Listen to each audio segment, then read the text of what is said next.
What's up, fellas, and welcome to another Blockchain Future. As we get closer to 2020, we've seen a lot of progress in the security tokens offering space.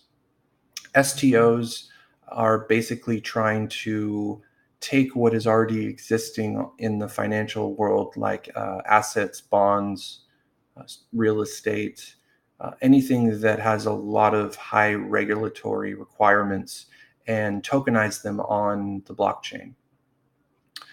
Polymath is doing just that, and they are utilizing the Ethereum blockchain to do this. As you can see from this article, Loopring and Polymath completed ST20 security token trading tests. And I do want to get into this a bit. This was just published. But I first wanted to I wanted to do kind of where we were kind of in 2017 with ICOs, which were touted as the replacement for IPOs, yet they had some drawbacks and some pullback, obviously, because of some things that have happened. So let me start off by kind of going over what an ICO actually is for those that aren't familiar. An ICO is very similar to an IPO in the world of traditional investments. ICOs themselves are a method of fundraising where a company who is looking to establish a new product or service will look for outside investment to help fund their venture. The company running the ICO will do this through various forms of marketing. In exchange for their investment, the investor will receive a certain number of cryptocurrency tokens that are unique to the ICO. Investors can either use traditional fiat currency or other tokens. Investors buy into the project with the hope that the value of the token will increase from the base price. They will then hope to trade that token later on for a profit. Companies will mainly use an ICO to avoid the strict regulatory procedures, which are expensive and time-consuming, involved with normal fundraising methods. So that's just a brief overview of what an ICO is. They were crazy in 2017. You can see here from this chart. I mean, total raised in 2017 was $6.2 billion. A lot of the reasons for this is during that time, the crypto market in general was on a crazy bull run, and people were dumping money into pretty much any project without vetting that project with the expectations that they were going to make a profit from it. And the SEC and I'm pretty sure the SEC has recently gone after a lot of these ICOs and deemed them as securities, because there is this thing that's called the Howey test that defines if something is a security or not. And that was the next thing that I wanted to get into. But as you can see here, this really shows how much money was raised in ICOs in 2017. Actually, I think it says funds raised in 2017. I'm not sure why it has these other years here. But there was an insane amount of money raised in these ICOs, and some people actually did make a good amount of money on their investments from it, but there were a lot of fraudulent ICOs out there that really just stole money from people. And that's really why the SEC jumped in. They felt like they needed to protect people from these people trying to scam them.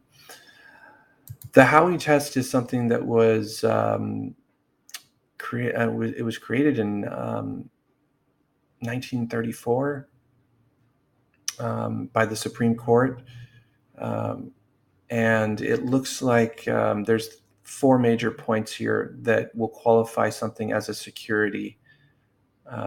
A description of the company's properties and business purpose, a description of the security being offered, information about the company's management, financial statements about the company certified by independent accountants.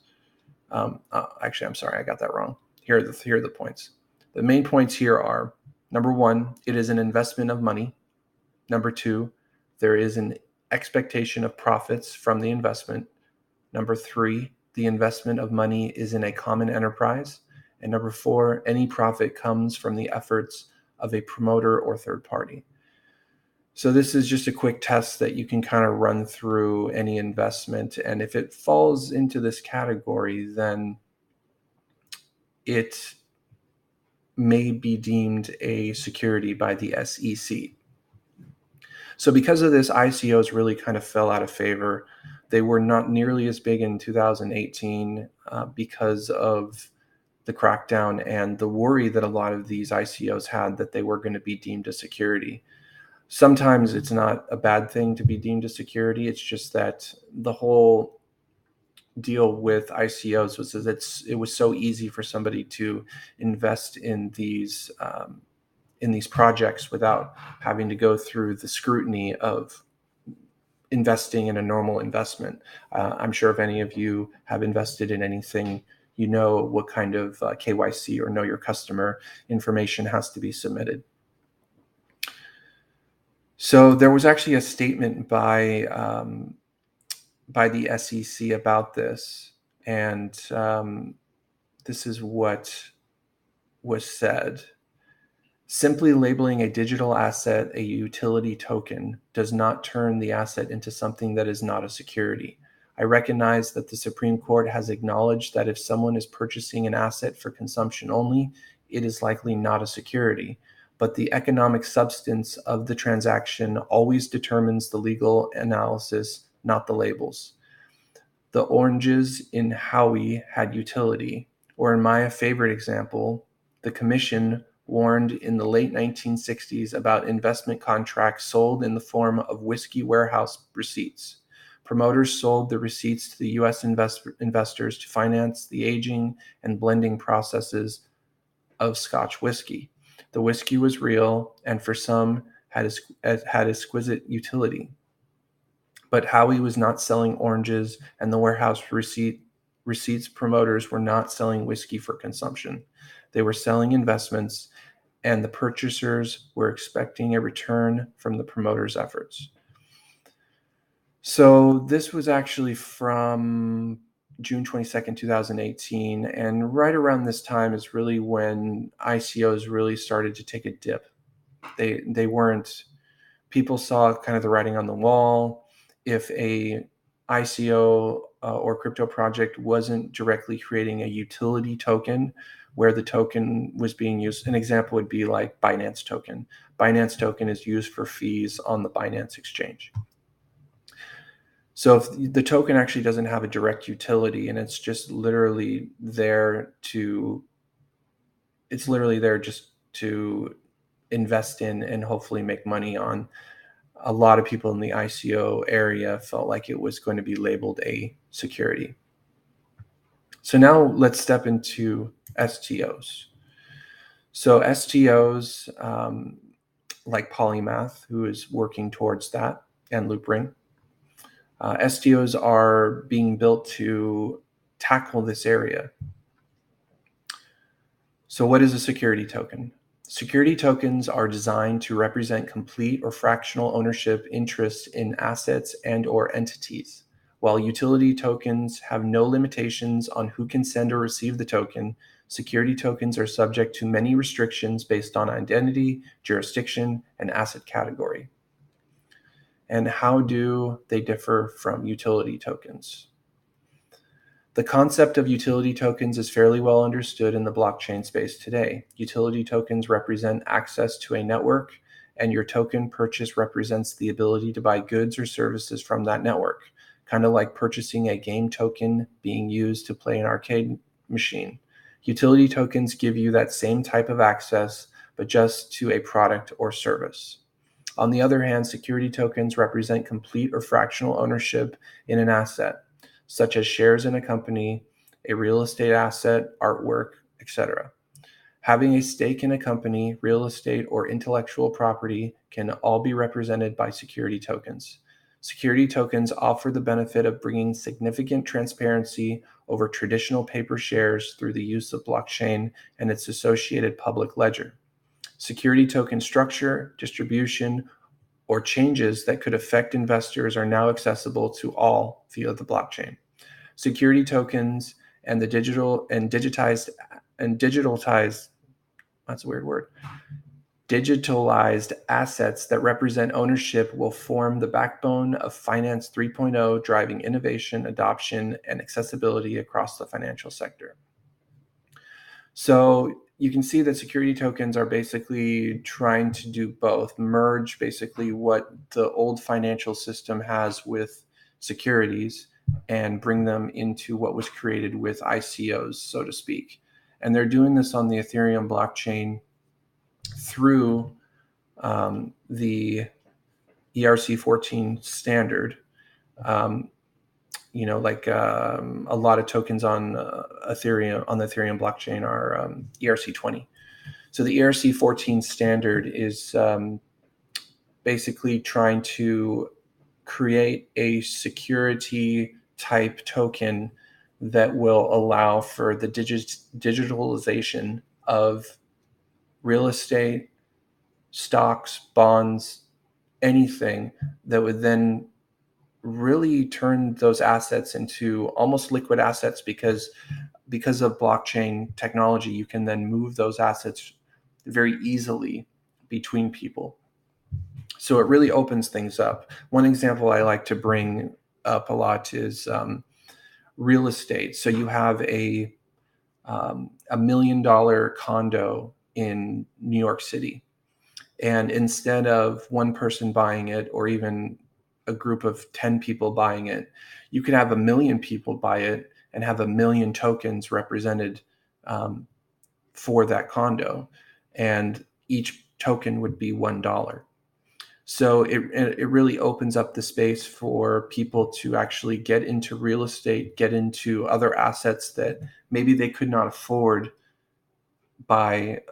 because of the size of the asset as a whole. But when you break it down into, when you tokenize it and break it down into small entities that then can be traded, it really allows people with not a lot of money to invest in almost anything that they want. So bringing this back around to this news here, Polymath, the securities token platform, and Loopring, the decentralized exchange protocol, announced a successful peer-to-peer test trade of ST20 security tokens through Loopring protocol smart contracts. Polymath and Loopring demonstrated that an authorized trade of ST20 security tokens was able to execute, while an unauthorized trade of ST20 security tokens was not able to execute. So this right here is referring directly to ensuring that only the authorized people for security are able to trade that security. And that would be people that have gone through the correct KYC, know your customer, have submitted the right documentation, etc. Here we can see an authorized transfer of the ST20 token named Camazol.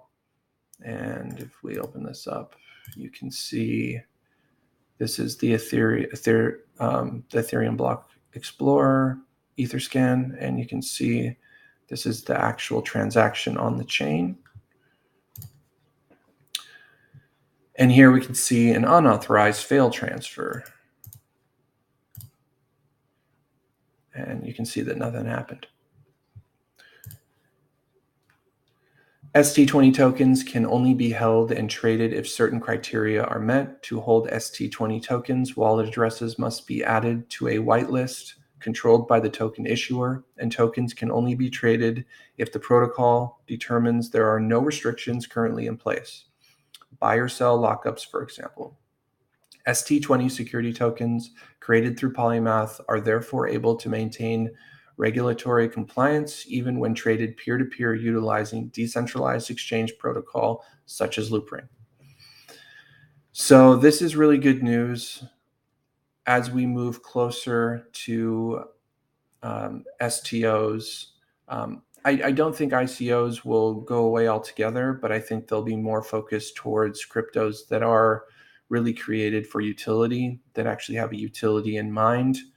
Like I said, Binance Coin is a good example of a coin that has utility. There's a few others out there. I can't think of them off the top of my head. But the big, as far as tokenizing the rest of the financial industry. STOs are going to be absolutely huge because it's going to bring liquidity to an area of the economy that we've really never had before. By tokenizing all of these assets and making them easily tradable between different people, it's really going to change a lot and allow money to go in and out of those investments very quickly, and allow people that couldn't invest in those things before to invest in them in the future. So I'm really excited about this, and as I get more news about it, I will keep you guys updated. Thanks, and have a good one.